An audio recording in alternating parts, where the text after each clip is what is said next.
This just in. The Nature Alliance launches petition to save sharks.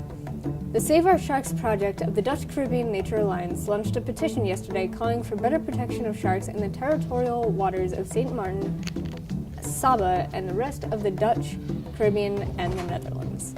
Around noon, the petition had 22 signatures and counting. On a global scale, sharks are threatened by overfishing and destruction of their habitat.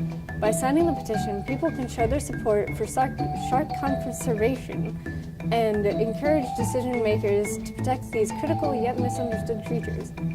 The petition asks for the strengthening of legal instruments, implementation of concrete protective measures in all waters, a permanent ban on shark finning and fishing on St. Maarten, and improved international coordination with regard to sharks in the wider Caribbean. And now, to Tanner with the weather. Thank you, Jamie. We're going to take a look at our 10-day forecast. Today, we're going to have showers and some wind, high of 81, low of 73, 90% chance of precipitation. Tomorrow is going to be partially cloudy, some wind, but no rain, so that's a good thing, with a high of 81 and a low of 73. Thursday through Saturday, going into our weekend, is going to be mostly sunny. We have a slight chance of rain, 20% at the highest. We have our temperatures getting up there, 81 high, 73 low. And on Sunday, we're going to go back to our rainy morning with a 40% chance of rain, high of 81, low of 73. I'm going to send it back to you, Jamie. The economy of St. Maarten is based almost entirely on tourism. It is estimated that 85% of all employment is related directly and or indirectly to tourism. Nearly everyone speaks English and the US dollar is accepted everywhere. More than a dozen cruise lines regularly call on St. Maarten and daily scheduled flights and charters from the various continents to make it one of the Caribbean's most popular destinations. In addition to tourism, the other major forms of economic activity are financial services and trade with the neighboring islands. The cultural diversity of St. Maarten springs from its historical role as a crossroads for visitors to the New World. Dutch, French, and British traders brought European traditions, while the Africans brought the language and culture of West Africa. Today, the range of influences is reflected in the number of languages spoken and the many different nationalities. St. Maarten's premier cultural event is its National Carnival, which includes parades, calypso competitions, reggae shows, and an endless array of stands serving traditional island food. Guava berry is the legendary folk liquor of St. Maarten. It was first made centuries ago in private homes from fine oak-aged rum, cane sugar, and wild St. Maarten guava berries. The rare fruit is found high in the warm hills in the center of the island. The liquor became an integral part of local culture and tradition. It is a cherished symbol of the olden days. There are folk songs and stories about it. The history of the Caribbean is filled with stories of colonial imperialism, where islands changed hands from country to country. St. Maarten was so ace in the imperial holdings, but had its share of skirmishes, and smoky gun battles, which caused the island to change hands many times between the Spanish, Dutch, English, and French powers. Around 800 AD, the island was inhabited by Arawak Indians who arrived from South America to settle down to a life of fishing, hunting, and farming, as many of its neighbors. The Arawaks were not alone, however. They were followed in the 14th century by a much more warlike tribe, the cannibalistic Carib Indians. These new arrivals are the ones who gave the region its name and knew St. Maarten as Soliga, or Land of Salt, after its main mineral deposit. The remains of the Great Salt Pond can still be seen in Philipsburg today. Although Columbus sighted and named the island, the Spanish made no initial attempt to settle here. Around the year 1630, the Dutch and French established small settlements on the island.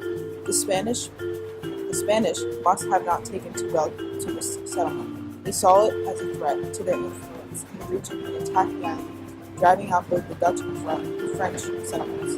The Dutch and French joined forces to repel the Spanish, and finally achieved this goal around 1644 when the Spanish finally abandon their claims to the Eastern Caribbean together. After driving out the Spanish, the Dutch and French signed an agreement in 1648 and agreed to divide the island. Over the next few years, the boundary was the subject of numerous disputes, which were not settled until 1817. And now with the politics. St. Maarten, along with Carroccio, Bonaire, Saba, and St. Eustatius, was 4 years a part of the Netherlands, and Tilly's, which was dissolved October 10th of 2010. St. Maarten is now an independent country within the Kingdom of the Netherlands, somewhat similar to Aruba. The French side, formerly a department of Guadeloupe, is moving away from that political structure and toward closer ties with the European Union.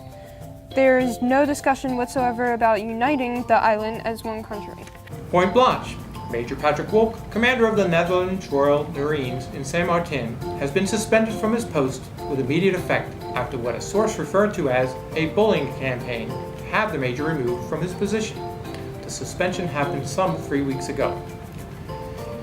It is the second time within a year that the Dutch Defense Forces have been accused of unfairly removing a popular leader from the organization based in Saint Martin, after Eddie Quirindongo was told last year that there is no longer a place for him at the Dutch Caribbean Coast Guard in Saint Martin, despite his having made an agreement with the former Minister of Justice, Roland Duncan, that he would stay in his position until 2017. The source, who requested anonymity, but who worked in partnership with the Marines on the island, stated, "It appears that a small group of people working directly under the major had decided they wanted him discharged.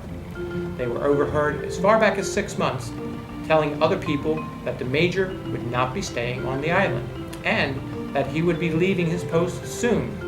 It is significant that the number of these people had been criticized by the major for work-related matters in a period leading up to his suspension. This is surprising, as Wolk is well known on the island for successfully introducing the Netherlands Royal Marines to Saint Martin, and the 3 rotational detachments stationed on the island to date have successfully given assistance in various situations such as Hurricane Gonzalo, severe flooding, a crashed aeroplane, and numerous training for different partner organizations under Wolk's leadership. Marines in Saint Martin have written letters of reference to support the major in his effort to clear his name. And now with a new, more interesting story. Have you ever been at the beach and you were actually blown into the water due to an airplane? This is something that happens on St. Martin Island quite frequently.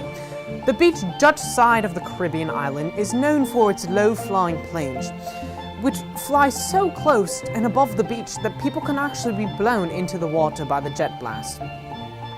This international airport is just way too close to the beach and has an unusually short runway, which is only 7,150 feet long.